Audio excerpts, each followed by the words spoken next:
Hey y'all, thanks for stopping by. I'm glad you're here today. For today's pouring, I'm going to be working on creating some really giant, lovely, humongous cells. I've got a simple plan, a simple formula. You've already got, if you're pouring paint, you already have in your studio or your craft room or wherever you pour, you've already got exactly what it takes to get these kind of cells. So let's get right to it.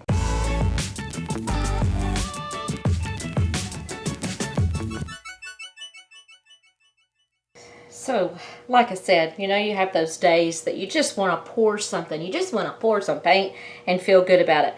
I hope this not a glare on that. If not, I'll get a better picture. But this is on my Pinterest page, and it's a board just called Color Palettes. I've got all kinds of them just all over here. But this is the one, and it just went away. See if we can get it back. No, it went somewhere else. But anyway.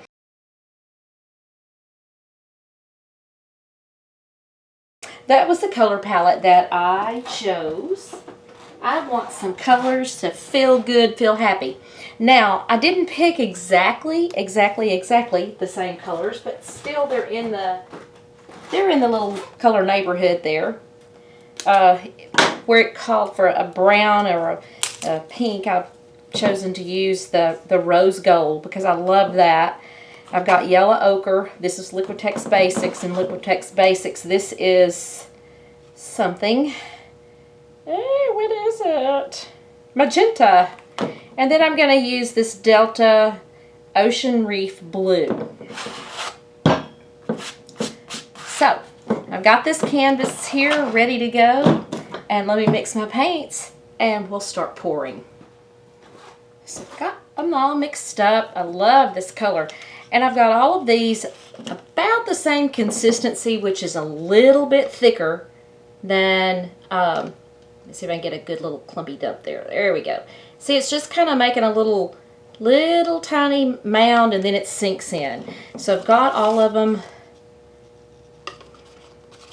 the same consistency, doing the exact same thing, but yet again, they're just a little bit thicker than what I would be doing for a tree ring or, you know, just various, just to do something a little different.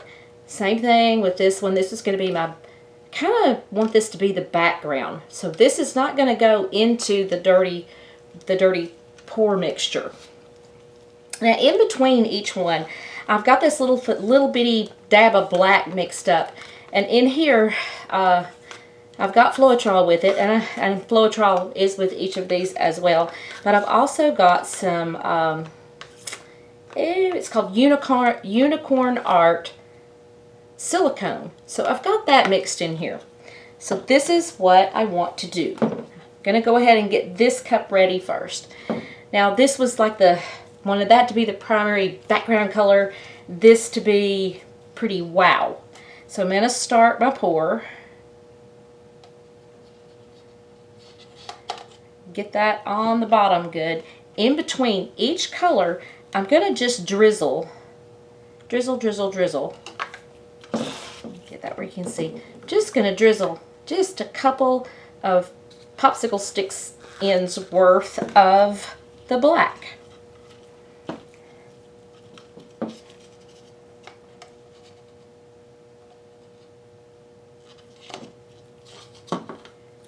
In between each one, maybe just like two, I'm just drizzling, one or two, just whatever feels good to you.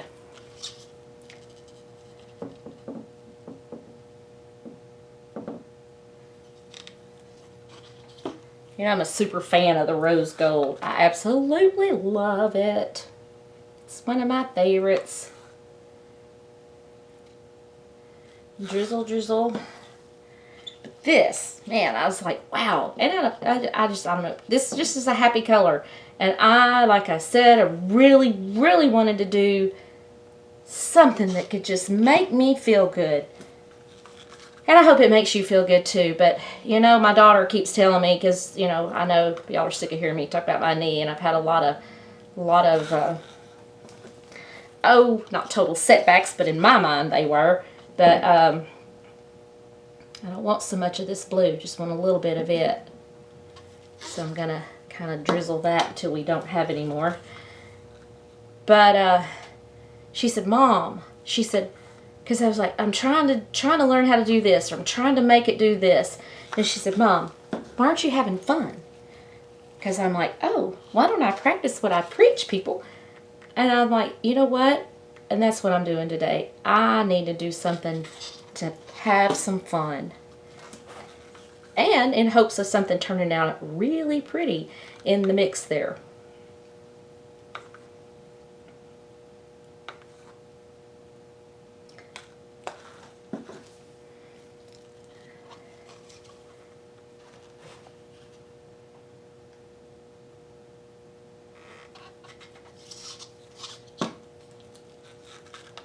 I think if your painting is frustrating you, step back and look at what you're doing and why you're doing it. And you know, that's something I would like to ask each of you, and I want you to leave it in the comments. Why are you pouring paint? Why do you want to pour paint? So hey, leave me a message in the comments and tell me why you like to pour paint.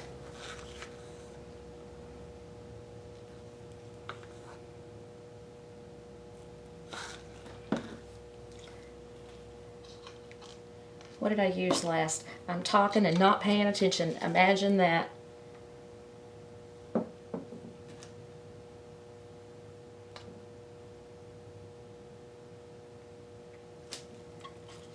I think I'm at the bottom of the blue. So I'm going to go ahead and just add the rest of that in there. So I don't really want a huge amount of the blue. So who knows where it'll end up going. Just want a little hint there, here and there.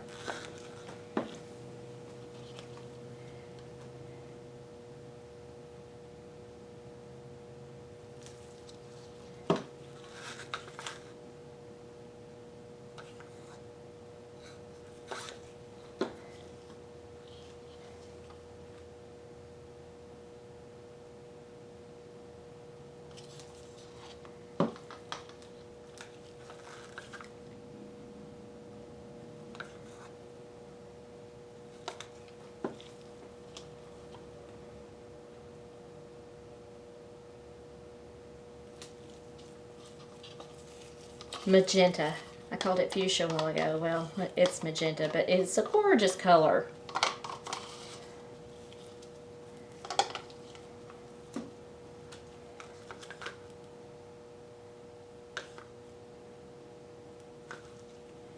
And of course, you know, I love rose gold.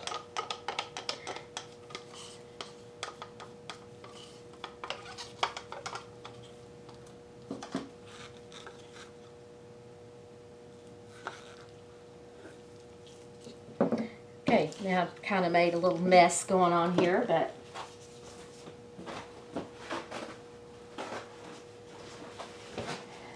I never said that pouring paint was nice and neat.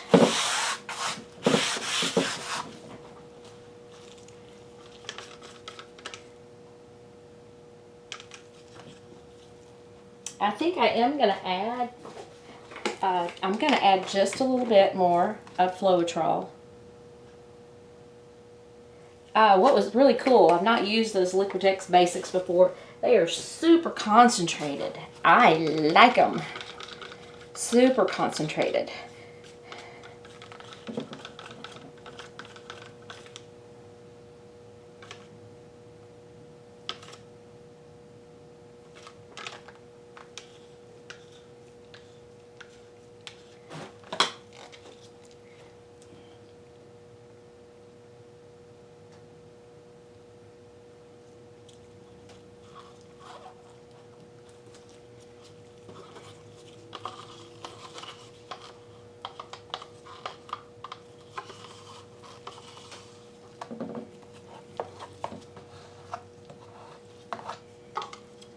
I'll set that aside just in case I have a oh no moment and like, I need more paint.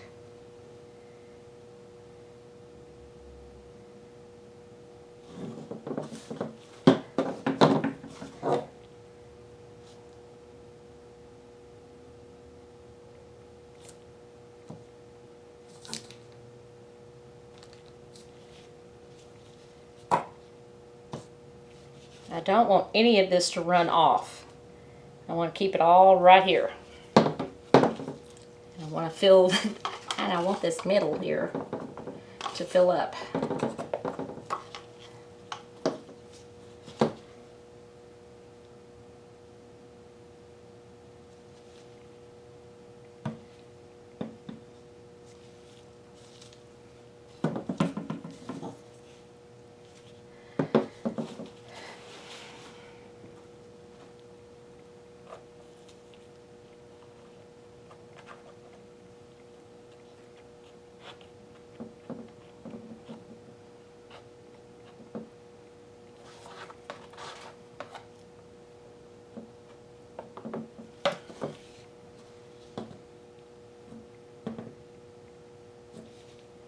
I've got some bubbles going on. I'm not worried about the bubbles right at this particular moment.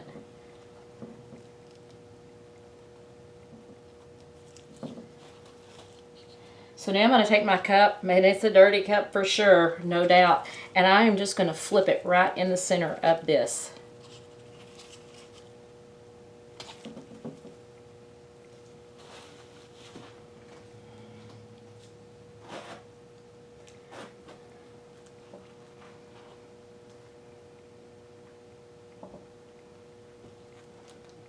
I want to let all of that continue on out of my cup.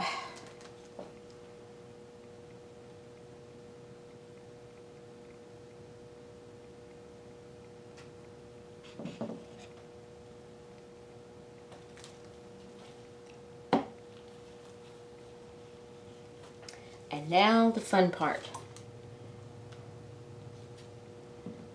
I'm just going to kind of see if I can get a little motion going here.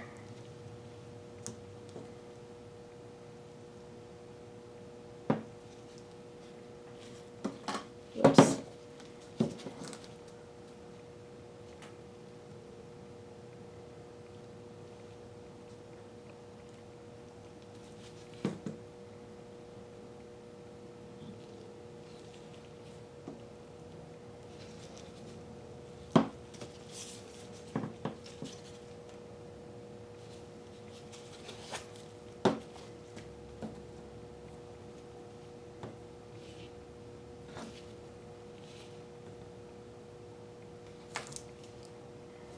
We have some super ginormous, beautiful cells popping away here. Now I am going to add, I do want a little more. I don't want all this to just race off of the canvas. In fact, I probably should pull it back just a little bit that way, because it's so concentrated. Be sure to stir really well. Scrape your sides. Still much too thick. Again, don't want it super runny, but I don't want it so thick it's not going to flow.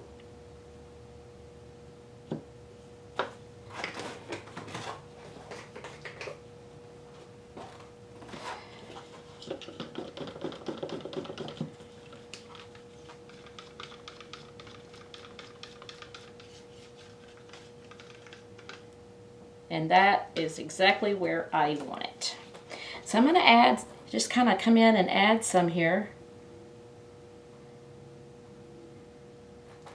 to these edges and outer perimeters. I do not want to touch anything in here.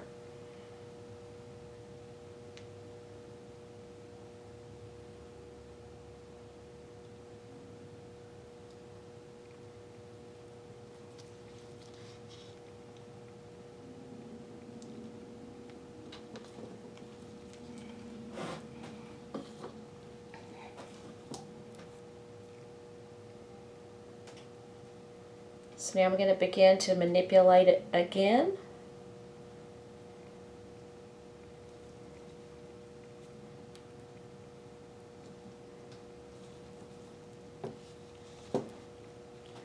Whether or not, while I would like for the yellow ochre, I love this color, I'd like for it to stay on here. It's not 100% crucial that it does.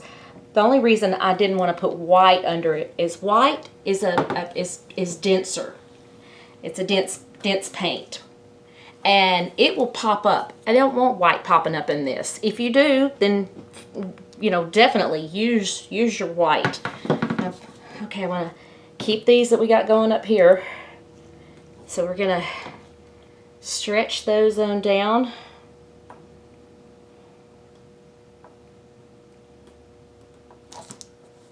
I think I'm here doing the floor here. Yikes. That's okay. We've got protection on the floor.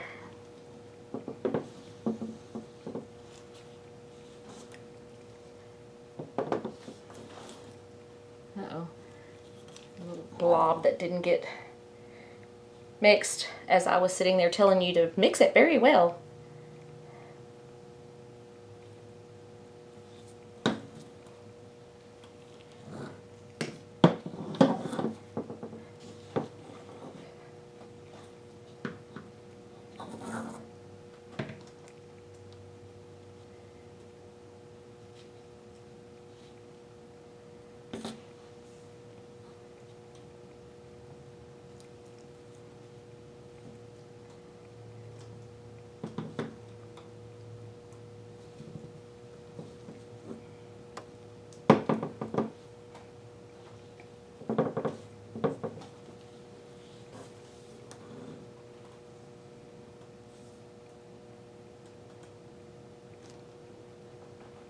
Now it's moving a lot slower because we did mix it a lot thicker.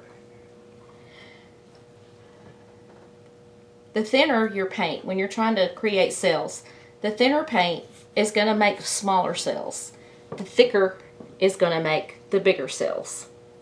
Yeah, I don't have it right handy. I had another piece I wanted to show you that, you know, it made a whole bunch of them, but they were small, which that's not a bad thing. It just depends on what you're going for with that particular pour.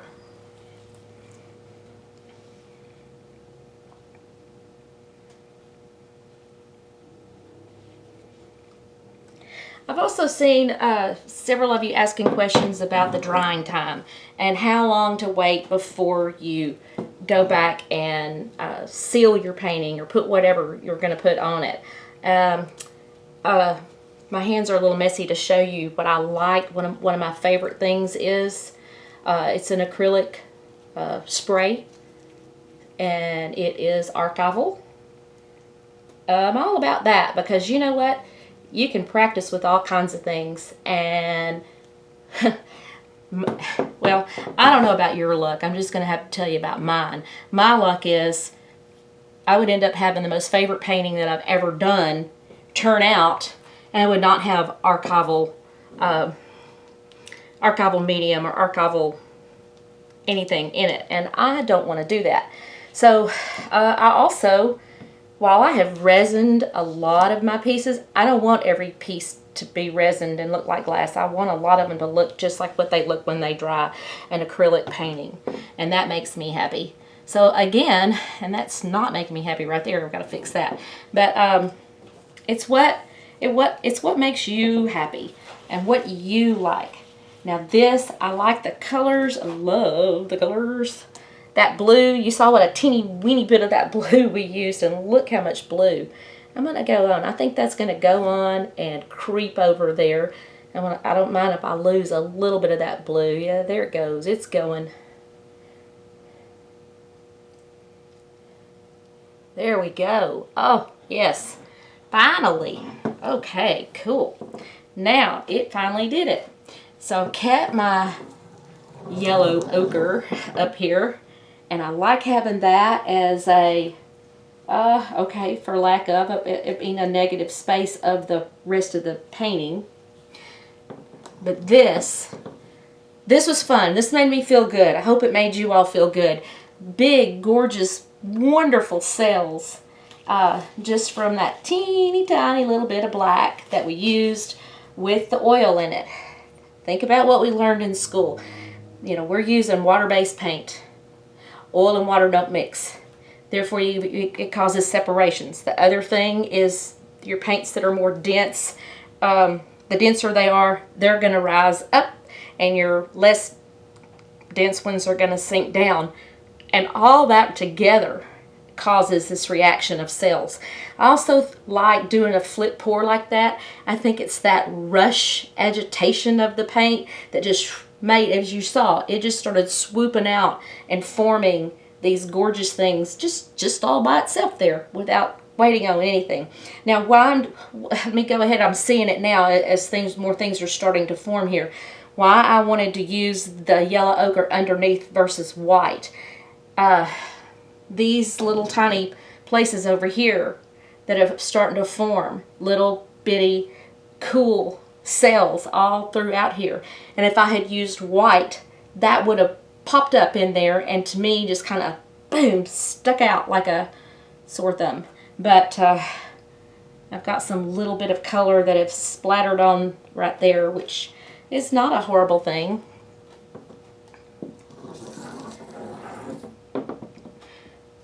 Oh, I didn't finish. I do want to do a whole video on archival properties. So I kind of just ran myself off, as I call it, the train ran off of the track there. I don't want every painting to be a super glossy like resin, and I resin a lot. In fact, resin is how I even came to find and get caught up and enamored in doing fluid art. I was actually doing dirty pours with resin, so I'm a resin fan first. But like I said, I don't always want that super shiny glass-like look. It just depends on what your painting is, in my opinion. If you want every one of yours to be super shiny glass looking, then I would say definitely go for it. Or use you know, the spray. I'll have those out next time. In fact, if you all will leave me a comment if you would like to see the things that I use to seal and protect my paintings, I'll be glad to do a whole video on that, or a short video, not a super long one, because it won't take me that long to let you know the things I like to use. I don't want to be complicated. I don't want it to be expensive for you to feel like you want to try something. I want it to make you feel good. I needed this today. I needed this to work like this. So thank you to the acrylic world and Jesus too, because he knows I needed this today. But I want to thank you all for watching. I appreciate you taking your time to stop by, and I look forward to your comments, your likes, shares, and please the thumbs up. And I'll see you all next time. I hope you have a wonderful day.